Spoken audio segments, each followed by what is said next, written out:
Hi, I'm Dr. David Purvis. In this day and age, it seems like we can just speak our minds, and we say really quite mean things. On social media, for instance, some people say some terrible things, and particularly, in elections like Brexit or the American presidential election, some very, very cruel things. It used to be said that they're playing the man, not the ball, right? They're going for personal attacks. And I think that's especially true if the argument is a little bit bankrupt, attack the person. And if they can't take it, then you've won. The trouble is that sort of behavior that we see in society we can take it in, and we can start to behave that way ourselves a little bit. And the thing I want to really talk about today is this: how we speak reflects how we think.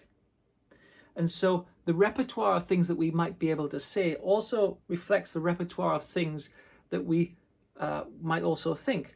Now, we can think about ourselves, of course. We can think about other people. We can think about situations. And we can think about the world at large. And I want to reflect to you that we need to think about, we need to manage how we speak, thereby managing, in a two-way process, how we think, and thereby creating more of the experience we want. So if you don't want to be surrounded by horrible people, don't think horrible things and don't say horrible things. If you want to be surrounded by really lovely people who are very optimistic and have a great outlook on life, then speak in such a way that you attract those people to you, and think about things in such a way. So we change how we think, and we change how we speak. So I've got 3 ideas that I'd like to share with you. The first one is this: speak about things, talk in such a way, communicate with people in such a way that that's how you'd like them to think about you. So if you'd like people to think about you as a kind person, then speak in a kind way about other people. If you'd like to have other people think about you as a clever person, then, speak cleverly and with an informed kind of idea about things in your world. If you want people to look upon you as someone who's confident, well, then speak confidently. See, as far as other people are concerned, how you project yourself in your life is kind of your business in a sense.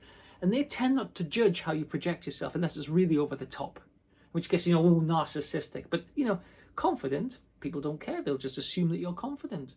Knowledgeable, people will more or less assume that you're knowledgeable. And, knowledge is one of those things that does require some actual knowledge, but kind, people will assume that you're kind, and they'll speak about you as if you're kind, and they'll think of you in a kind way, and that will then give you the experience of everyone being kind and being nice and being generous, etc. The second point that I want to make is this: you might think that the world is kind of what the world is, right? But reality is not that. We have a big hand in creating the reality that we experience. So, for instance, all of the information that comes into your brain comes in through your senses, and it's encoded information, and your brain decodes it. And what your brain actually does is it creates a virtual reality simulation of external reality in here. And your brain then responds to that virtual reality simulation of reality. So it's just a fact if you think about it.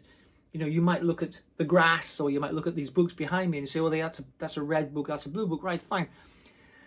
And we're in general agreement, but we can't know at all for sure that someone else sees it quite the same red or quite the same green, right? So we have an agreement that reality is more or less this, but we can't know for sure whether someone else's version of reality matches our version of reality. Okay, it's adequate because you don't get run over when you cross the road.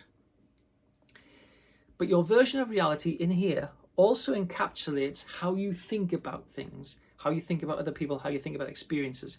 It encapsulates how you think about yourself. And as far as you're concerned, that's just what it is. That's reality. But you can create the reality you want. You can create the reality that suits you by thinking about yourself, by thinking about the world, by thinking about other people in a way that you want to think about them. If your ambition is to have a sort of a successful set of friends and to do interesting things, then it starts with creating a virtual reality simulation where you're the sort of person that interesting people want to hang out with. You feed your simulation with words and thoughts and information so that you're the person that is appropriate for the life that you want. You are not a helpless kind of consumer of reality. You're an active generator of reality, because as far as your brain's concerned, the reality in here is the reality, because your brain can only respond to the virtual reality simulation which is created from your senses. I speak to people all the time when I'm doing sort of therapy, and it's universally true, and it's probably true for you. The biggest critic you have is yourself. Some people might say, well, I don't like to be criticized, or I don't like confrontation, or I don't like to be revealed as being wrong. These things really don't happen very often. The biggest critic that you have is yourself. And your criticism starts in your thinking, and it comes through to your voice. And I often call these automatic negative thoughts, right? You just think about yourself in a particular way, and it just comes, oh, stupid. Oh, God, why did I do that? Oh, it always goes wrong. Oh, nobody tells me anything. So if your biggest critic is you, and your biggest critic holds you back, then you're holding yourself back. But you don't need to hold yourself back, because why would you do that? I mean, are you even aware of holding yourself back? Are you even aware of your self-criticism? Well, if you are, make a point of stopping it, right? You're not helpless. You can stop your self-criticism by starting to pay attention to it and catching yourself and going, no, I'm not stupid. No, actually, hang on. No, I'm absolutely fine as I am.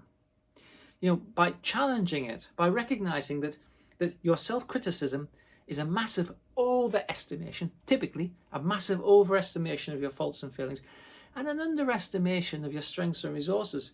It's criticism because it's not accurate. It's not thinking, I'm 5'11". Yeah, that's right, I'm 5'11". No, criticism, I'm only 4'6". It's an underestimation of your strengths and resources. And what we strive for, really, for a healthy and happy life is we start from where we are. These are the things, the attributes that I have. This is where I am. This is where I want to go. I want to create a set of circumstances that is appropriate for me to get to where I want to go. And I want to have a good time doing it. I want things to be easy. I want it to be fun. And I want to be successful in what I do. Now, there are very few external limitations on you to doing that, because it's, many millions of people do it all the time. The most powerful limitations you have that stop you from getting where you want to be are your self-limitations. And this is revealed in how you speak. It's revealed in how you think, and therefore how you speak. So I've given you kind of 3 ideas that how you speak is a clue to how you think. How you think is a clue to how your brain constructs your version of reality inside here. And your version of reality either limits you or propels you forward to be able to have the kind of life that you want. You actually have a tremendous load more control over the direction of your life than you might assume. So if you have the potential to have control, I think it makes sense to exert that control and have a great time doing it. Thanks for taking the time to watch and listen. Please subscribe to my channel. Please recommend it to people who you think might find it useful, because there's a lot of truth in psychology that's sort of buried away and hidden in academic journals, etc. But the things I've talked to you today about are kind of fairly simple concepts, but so powerful and profound if you apply them to your life. Thanks a lot. Bye-bye.